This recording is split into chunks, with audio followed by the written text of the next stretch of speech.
everyone, welcome to Lipstick on a Rig. Today we're going to be making this adorable 20-minute wine koozie. For this project we're going to be using 3 different colored skeins of size 4 medium weight acrylic yarn. But you can use any yarn that you have lying around, even if it's not the same size, weight, brand, or type. If you're using a chunky yarn, then you're only going to need 1 skein. We're also going to be using a size N or 15 crochet hook. And if you don't have a crochet hook of this exact size, then just try to get as close as you can. And go ahead and grab all 3 strands from your 3 skeins of yarn. And what we're going to do is we are going to crochet these simultaneously for the entire project. We're going to begin this with a magic circle. And if you're unfamiliar with any of the stitches used in this pattern, please check the links in the description because I'll have some of my stitch tutorials listed there. And once you have your magic circle in place, we're going to place 6 single crochets inside of it. And once you have your 6 single crochets in place, go ahead and tighten up that tail to close that gap. For our next row, we're just going to place 2 single crochets in each stitch in our row. And if your yarn's a little bit tight, that's okay. I promise it'll get a lot better after this row. So we're going to be following a continuous loop pattern, which means we won't be starting and stopping our individual rows. So I find it helpful to place a spare piece of yarn or a stitch marker in the first stitch of every row. So go ahead and place 2 single crochets in each stitch in your row, and when you get to the end of your row, you should have a total of 12 single crochets.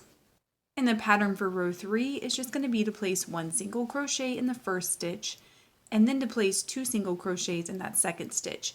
And you're going to want to repeat that pattern going all the way around your row, alternating between 1 and 2 single crochets. And when you get done, you should have a total of 18 single crochets. And we are done increasing, so now all I want you to do is place 1 single crochet in each stitch in your row. And you're going to do this until you get the wine koozie to your desired height.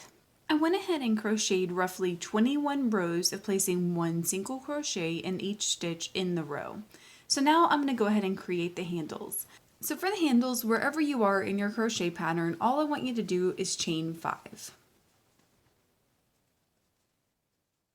And once you have your 5 chains in place, go ahead and skip 5 stitches. And in the 6th stitch, place a single crochet. Place 1 single crochet in the next 3 stitches. And we're going to chain 5 again. And then we're going to skip 5 stitches again.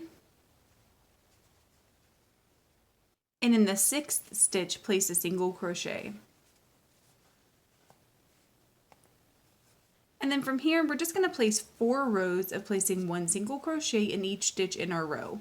And just make sure that when you place your single crochet over your chain, that you're just placing it through both loops of your chain here. And after you've placed your 4 rows of single crochets, you can see here that we have created your handles on your wine koozie. From here, just place 1 slip stitch in the next 4 stitches. And then we're going to cut and tie off our yarn. And I find that it's a lot easier to weave my tails with a smaller crochet hook like this. And don't forget to attach any accessories that you might have. So I'm going to be attaching this flower that I made, and I will link to the pattern to this flower in the description. And once you have attached your flower and stuffed it with a wine bottle, it should look something like this. Please let me know in the comments below if you experienced any issues while you were trying to make this, and I will do my best to help you out. If this video helped you, please give it a thumbs up and consider subscribing to my channel, Lipstick on a Rig. Thank you so much for working with me, and I hope you have a wonderful, awesome day.